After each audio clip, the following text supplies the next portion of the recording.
If you are currently exploring the market for an ideal location to invest in your future residence and retirement, I am pleased to announce the launching of our newest residential subdivision, which is Crisela Estates New Valley.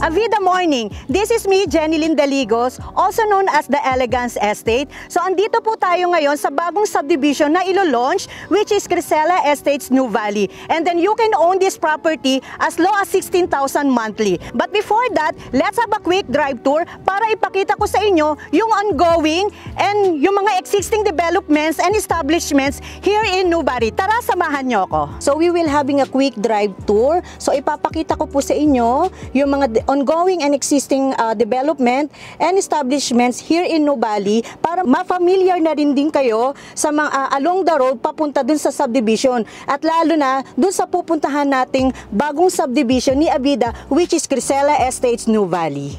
Sobrang excited ako na mapuntahan yung newest development here in New Valley, which is Crisela Estates New Valley.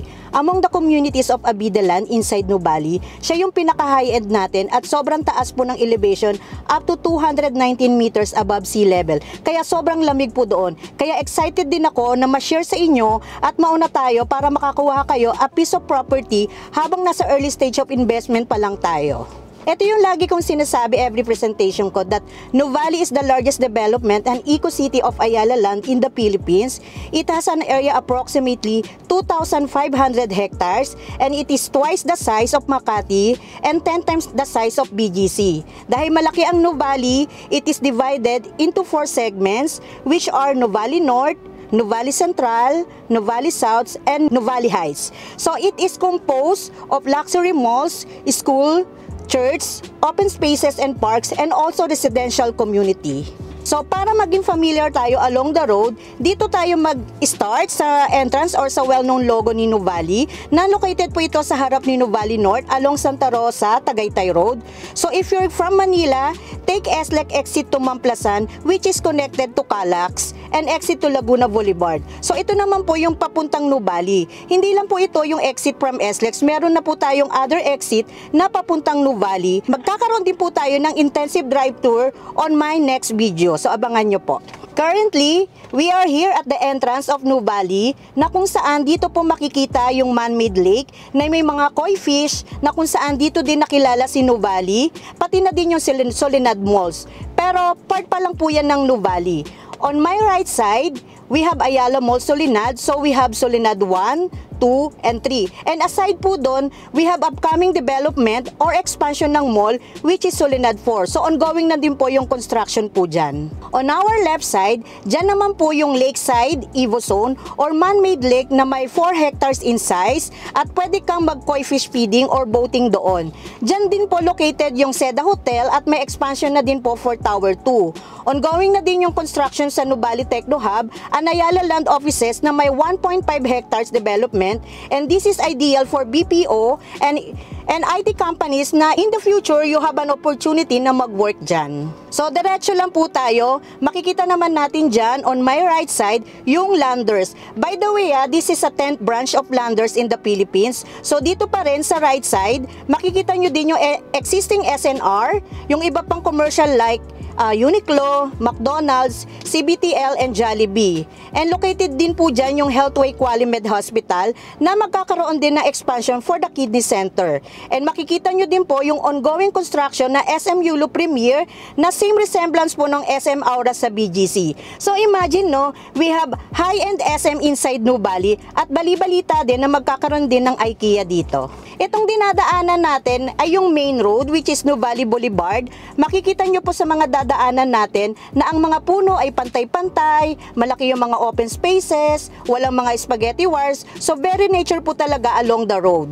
In our left side, this is 11.7 hectares and one of the pocket business districts in Nuvali.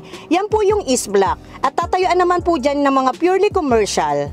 In our right side, almost 5 times in size naman po yan ni East Block.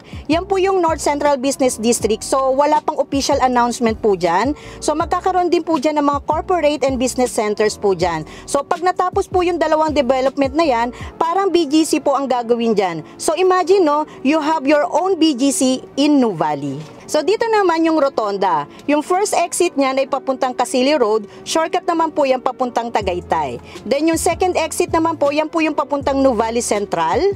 Sa pagpasok po natin ng Nuvali Central, ang bubungad sa atin ay ang Central Block. So it is 12 hectares in size. So tatayuan din po dyan ng mga commercial dyan. So ongoing na din po yung construction ng mga shops and magkakaroon din po ng mga restaurants dyan and ginagawa na din yung Mary Mart or convenience store. So imagine no, hindi mo na kailangan pumunta pa ng Solinad Malls dahil dito pa lang magkakaroon na ng establishment in the future here in Nuvali, Central Block. Ito naman yung street na yan, pag diniretso po natin yan, ay papuntang Xavier School. So Xavier School is one of the big schools in Nuvali. So it is 15 hectares in size and donated by Aurora Properties Inc. and a joint venture of Ayala Land Inc. and Jose Yulo family. And after po niyan, pag diniretso po uli yan, makikita po natin yung Solara Park Stories Nuvali. So this is first pet-friendly condo of Abida Land in the Philippines. So sa mga naghahanap ng condo na gusto gawing investment or rentals business, post ko po yung link ng video ko for Solara Park Stories Nuvali. Ang maganda dito kay Nuvali, no, once na lumabas ka ng subdivision, nasa loob ka pa din ng Ayala Development. So pag natapos ang lahat ng establishments dito sa Nuvali, grabe ang market value appreciation dito. And this will be the next future Makati of the South na mas pina-improve pa, and then yung mga puno na nakahilera ay pantay-pantay. Sa isang side naman malalaki yung mga open space na gagawing in the future na expansions ng mga road, and then lahat ng gagawin po dito ay may system at organized po ng Ayala's plan. And now, papunta naman tayo sa Nuvali South. And before that, on our left side is the Rockwell Development. It is approximately 60 to 70 hectares in size. So magkakaroon din si Rockwell ng power plant mall. By the way, no, si Rockwell hindi po siya inside Nuvali. But technically, yung last part na property ni Rockwell ay nakahiga po siya along Nuvali Boulevard na knowing na ang Rockwell ay sobrang ganda pa din po ng development at may mga commercial din dyan. So win-win situation na both Rockwell and Nuvali na ma-enjoy nila yung developments. So dito naman tayo along Nuvali Boulevard, yung pinakatumbok na yan, yung pinakamataas na part na yan, it's 10 hectares Alfresco Mall na nakadedicated po siya as exclusive malls in the future para sa mga residents dito here in Nuvali South. In the future, para siyang market in BGC na may 8 hectares in size. So palakihin lang po natin ng konti dito sa Alfresco Mall. So this time, more improved na siya. So imagine no, kayo-kayo lang yung magmo-mall dito sa Nuvali South. Sa pinakatuktok po niyan, you have the prime view of Mount Makiling, Tagaytay Ridge, at pati na din ang Laguna de Bay. Sobrang taas ng view dyan sa area na yan. Imagine no, hindi mo na kailangan pumunta pa sa Solinad or sa Nuvali Central dahil dito pa lang magkakaroon na ng malapit dito sa Crisela Estates, Nuvali.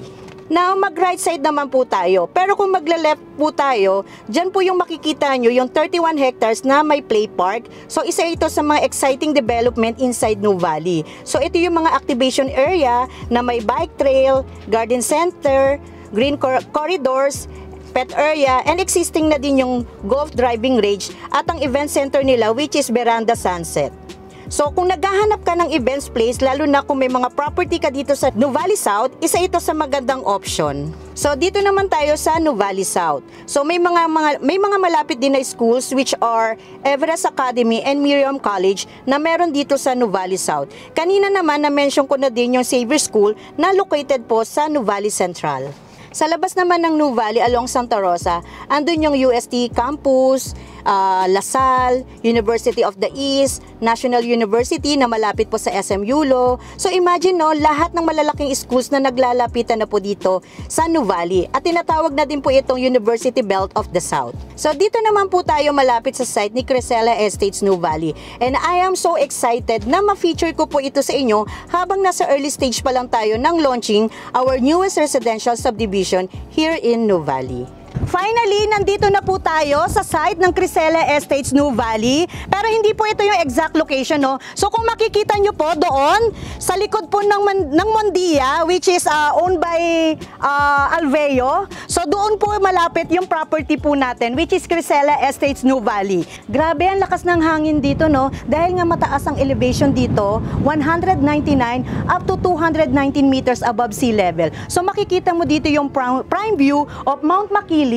And then dito naman makikita mo naman yung Tagaytay Highlands. Dito sa Nuvali, we have 3 categories when it comes sa subdivision ni Avida. Una po is yung village. So ito yung affordable segment. Pangalawa naman is yung setting. So ito naman po yung pinakagitna or mid up to upscale. Yun. And then yung pangatlo naman is yung estate. So ito po yung mga high-end subdivision ni Avida. So when it comes naman po kay Crescela Estates Nuvali, nakakategorize po siya sa estates, which is isa po ito sa mga high-end subdivision ni Avida. Crescela Estates Nuvali, so located po siya at the highest peak of Nuvali South, and it has an area approximately 13.5 hectares. So imagine, no, halos kalahati po siya ng mga existing subdivision po natin. Pero ang kagandahan kasi neto, although maliit po yung subdivision po natin, pero konti lang po kayong magkakapit bahay dito sa area. Crescela Estates is under po siya ng 2 barangay, which are Laguerta and Hornalan, Calamba. So this is 4th estates of Avida and 11th project naman po ni Avida. Since Calamba yung location po natin dito, so Calamba is kino-consider po siya as cleanest air in the Philippines. So once na nakatira ka po dito, ramdam mo yung malinis yung hangin, presko, saka talagang feel mo dito na mare-refresh ka po talaga dito. Dito po sa sukat ng ating subdivision, 45% is dedicated po siya for the open space. So mapupunta po ito sa walk path, sa roads, and 55% naman po for the residential. And of course, magkakaroon din po tayo less than 1 hectares of clubhouse, jogging path, kiddie pool, adult pool, and also we have also the open space. Yan. So lahat po yan magkakaroon po tayo dito sa Crescela Estates Nuvali. Dito sa Crescela Estates Nuvali, we are offering house and lot package which are Solea and Erin. So dito, same resemblance din po siya ni Aberdeen. So makikita nyo din po yung previous video ko which is yung Aberdeen Estates Nuvali. So this time, dito sa Crescela Estates Nuvali, mas pina-improve po siya. When it comes naman sa lot, so marami kang pagpipilian dito dahil since nga pre-selling ito at bagong launch na subdivision, so yung minimum lot po natin is nag-start po siya from 140 square meter up to 240 square meter.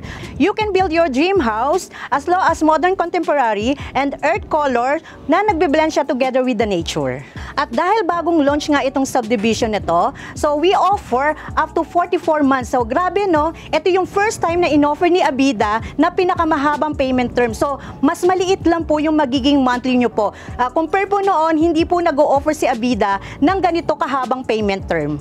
For you to appreciate more the beauty of Crescela Estates Nuvali, ipapakita po namin sa inyo yung isa sa mga subdivision po namin. So, later on, ipa-flash po namin dito sa video ko. So, kung gaano kaganda nga po ba dito sa Crescela Estates Nuvali. And for sure, mas pina-improve pa ito in the future.